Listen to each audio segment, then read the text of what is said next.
Are you troubled by strange noises in the night? Do you experience feelings of dread in your basement or attic? Have you or your family actually seen a spook, specter, or ghost? If the answer is yes, then don't wait another minute. Just pick up the phone and call the professionals. Call the Ghostbusters. We're ready to believe you. Franchises available soon. Call for details. So who you gonna call?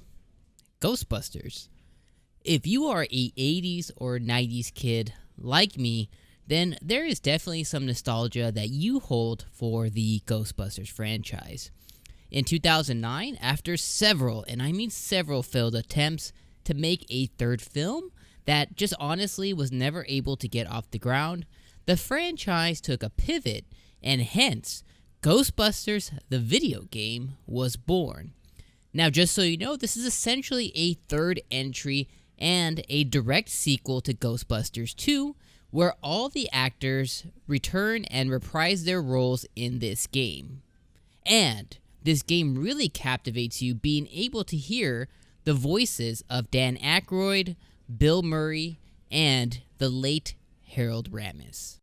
What's going on, guys? This is Dom from the Game Looters here.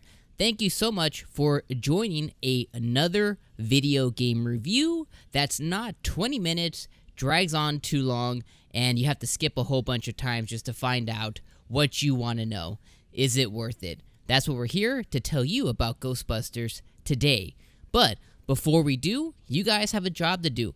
Please help us out and join the Game Looter family by hitting that subscribe button right now and hitting the bell for notifications so you never miss a video. And if you like what you're about to hear, go ahead and like the video. If you dislike it, go ahead and dislike it. That's cool too. Okay, so Ghostbusters, a video game. Now, one thing I want to let you know right off the bat is the music is freaking awesome. This game really makes it feel like you're back in the Ghostbusters in the 1980s in the movie 1 or the movie 2. It really feels awesome, and the score pulls right from the movies, and you get all the jams down to the theme song. Now, this game has a familiar place. It takes part in New York City, and you're going to go into places such as the Sedgwick Hotel or the New York Library and all of the New York places. Now, the game's going to take you through an awesome story, and the gameplay itself, the way it's going to kind of work out, is the gameplay is, it takes up right after Ghostbusters 2 as far as the story does. And the gameplay will put you right in to being a brand new recruit on the Ghostbusters team in New York. Now, what's going to be really awesome is as you begin to get your footing down as a brand new recruit, the voice actors of Bill Murray, Dan Aykroyd, and all of them are going to immerse you and teach you on how to be a Ghostbuster. Now, this is really cool because they're going to be able to teach you right off the gate, and the story itself is going to take you through a bunch of ghost-busting activities through around 7 different chapters and about 6 to 8 hours of gameplay, depending on how you play, if you're a collector or if you're just kind of a straight-through player. Now, the gameplay, it just kind of is what it is.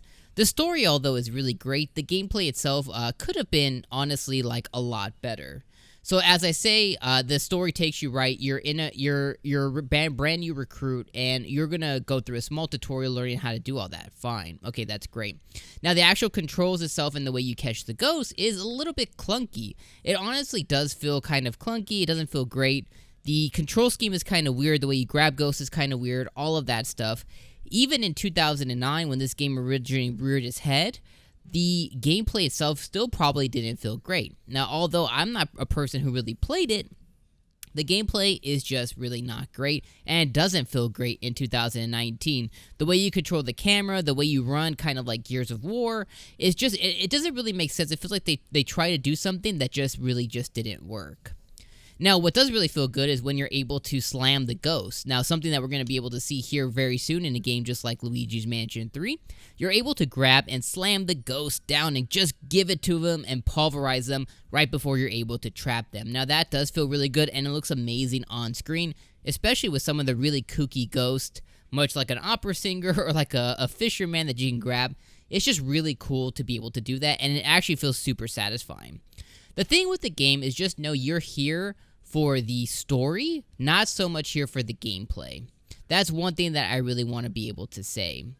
Now, the other thing with the gameplay is the difficulty. Whether you go on easy, you go on experience, or you go on the hardest mode, you're gonna die, and I mean you're gonna die a freaking lot. It's not in your control, and there's nothing that you're doing bad about it. The game sometimes overwhelms you with a bunch of different ghosts, and as you're stuck in a mode to where you're trying to slam a ghost and capture them, you're gonna get overwhelmed by a ton of other enemies, and you're gonna need to be revived a lot. Now, the AI is going to need to be revived a lot, too. The AI is awful. Like, I mean, god-awful. The ghosts will be attacking, and they're going to be dying left and right. This is something to where you're just going to have to know that you're the medic, and you got to go revive them because it's going to happen a butt ton. Now, as far as the remaster itself, guys, this game is something that I skipped last generation, but I was excited to jump back in. The voices are great, but the lip movement is terrible. It just doesn't match the actual voice actors at all. The game on the Switch, the cutscenes do look a little bit fuzzy, and they don't look as sharp as the gameplay does, which is weird, but it doesn't detract from the experience overall. I would say this game lines up with current Switch releases, but it's still far from being a game that would have been released this generation, minus the bump in resolution that you'll get. Now, what you guys came to know, is it worth it? This game comes in at $30. If you're a Ghostbusters fan or haven't played this game like me, even with all the negatives that I've kind of gone over, but you know, you just maybe haven't played it or you're just a fan, absolutely this game's worth it. This game is definitely worth the buy.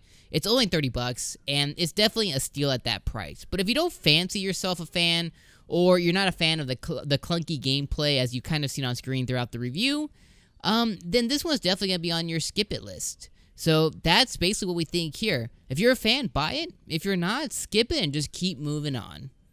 Alright guys, this has been Don from the Game Looters. Thank you guys so much for joining another No Fluff, No Stuff review. If you guys could do us a huge favor, make sure you guys subscribe, make sure you like the video, and in one moment, go ahead and click one of the other videos to take you to another review that we've done here on the channel. We hope to see you guys on the next video, and bye-byes!